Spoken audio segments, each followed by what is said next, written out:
Introduction. Good day. We are Group 6 and 11. Margin in this video is about reflection for future grade 12 student. Will be taking robotics. Want to share learning experience challenge in lesson while working activities in living right keypad and IR receive system. Hopefully this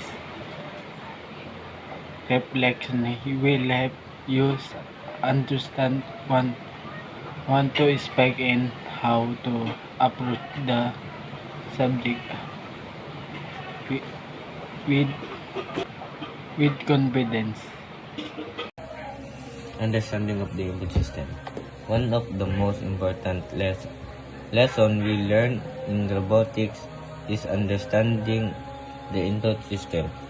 Input device such as RFID, scanner keypads, and IR receiver act as the communication bridge between the user and the robot or system.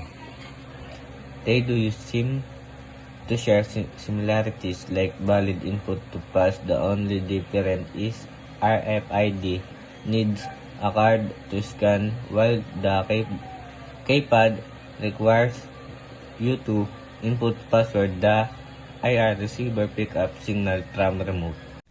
Debugging experience.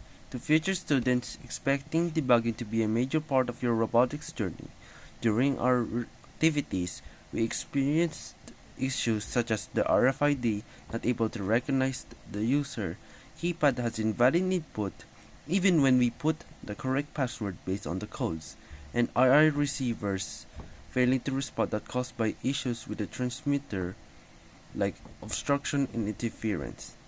These problems taught us to troubleshoot step by step, and this is how we fix it: checking the wires, verifying the pin connections, placing the right components on the breadboard, and reviewing the code logic. We learned that debugging is not about fixing everything at once, but identifying the root cause of the problem. This experience helped us become more efficient, analytical, and confident in solving technical issues. Integration. System integration was one of the most challenging yet rewarding parts of our robotics activities. We need LCD to show correct passwords. The LED lights up. When put in correct input, we learned that each component must work correctly on its own before being combined into single system. Once integrated, the robot or system was able to accept different forms, input, and respond accordingly. This taught us that robotics is not just about individual parts, but about how all components function together as a complete system. Practical application.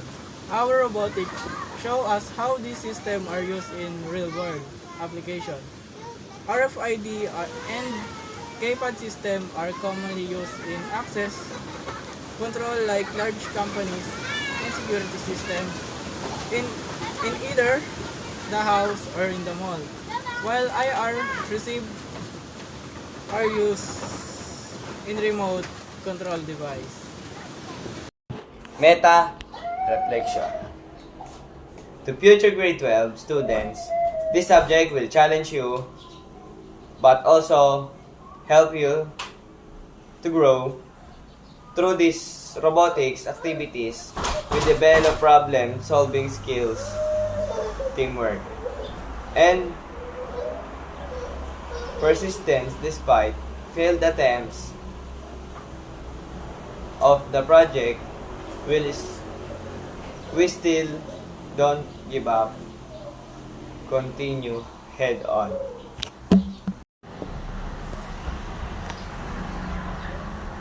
If we could give up one piece of advice from our semester, it will be to take time to understand each component before putting the components on the breadboard.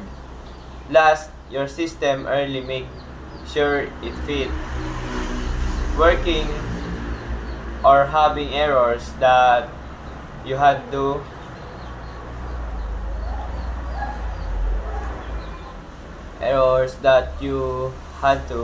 fix, and never be afraid to ask question. Robotics is not just about building machines. It's about building your confidence and mindset as learner. Inclusion, our experience in robotics, we has both challenging and rewarding. We hope this reflection helps future grade 12 students prepare for the subject. His approach, sincerity, and determination.